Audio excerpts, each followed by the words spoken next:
fast 3 weeks, very exciting. A lot of moving parts, staff, recruiting, current players, up and down the state. So it's been a lot of fun, exciting. So it's really good. My family's not here to keep occupy my time, so that part has been good. So I can, now I just try to find a way to get a little sleep here and there, but it's been good thus far.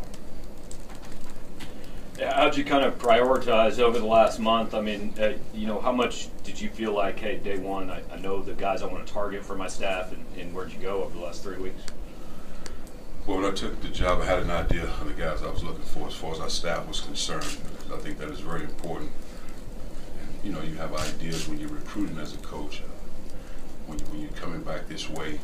But I think the most important thing for me was the right staff, guys, because in order to do our job effectively, I think that is very important, because of course you want great student athletes, but you have to have the right guys to identify those guys, not just me, but our staff.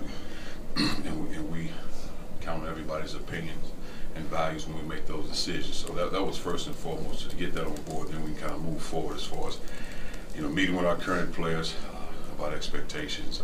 We'll have our second workout on the floor today, a second weightlifting session today, and just build those relationships, because that is the most important thing, I think, when you get a staff with our current players, then obviously recruiting.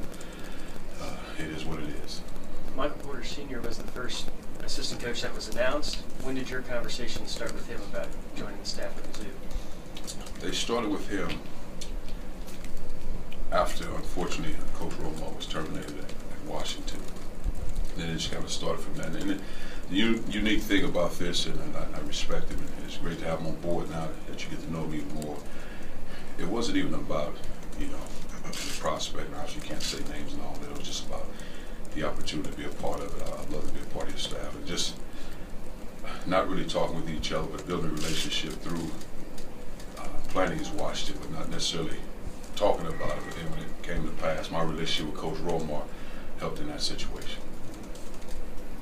You talked a lot in the opening presser about coming back home and all the rest. So what's been the reaction to you walking into the door to some of these high schools, returning back now as head coach for Missouri? It's been great. I mean, it really has. And I said it before, the Mizzou brand is a very powerful brand, and we can't get, the thing I say to our players, we can't get caught into what has happened on the floor, because it's a great brand. I talked to Derek Cheever's last night. I've talked to a lot of guys, man. I had Derek Cheever's son when I was at Tennessee, so because those guys helped build this program. And you don't have this level of facilities and arena when you haven't had success. So it's been great, recruiting-wise, AAU coaches, summer coaches, high school coaches, families. And again, we don't focus so much on what has happened. We focus on moving forward. This is a great brand. This is our job to sell it, not to make excuses, but to sell that brand and push forward. Coach, I'm sure you saw some of the banners around campus this weekend. Just where do you think the excitement level's at with Mizzou Nation? I think it's high. But I think this program has always had that. I mean, obviously a few bumps in the road, and we got to get past that, but I think this program has always had a tremendous level of energy. The last time, obviously, I played here when I was an assistant coach at Purdue, we played here. And then obviously when I was at Tennessee, we played here. And you saw the passion of the fans. And anytime you have great fan support, not just in games, but around the community, the campus, and talking to our guys that we're recruiting, the way they talked about the fans on campus, that is tremendous. And we don't take that for granted. I've never taken it for granted as a coach, the impact of our fans, and to help them understand. They help make us a great program. With that level of energy, easy is not the word, but it makes my job a little bit better. What's your plan on managing the hype and the excitement around this program with mainly a core group of guys who haven't been in maybe big spots on a collegiate level? Good question. I just think, my job as a coach is to do my job. And that means developing young men on and off the basketball court, putting ourselves in a position to win basketball games, making sure we're successful in the classroom, in the community, and doing all those things. And for me, I can't get caught in that. My job is to do that step, and that's my job, and to make sure they understand the importance of doing the right things on a consistent basis and holding each other accountable as teammates.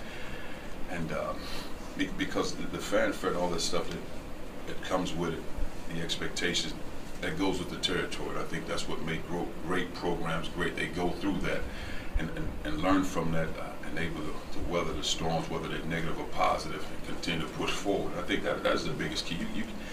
I can control the guys when I see them, and we talk about different things, being positive, playing and being in the community with a level of humility, and just to try to do the right things. And again, sometimes it's hard when you're a young guy, you see a lot and it feels good, but we can't lose sight of the task at hand.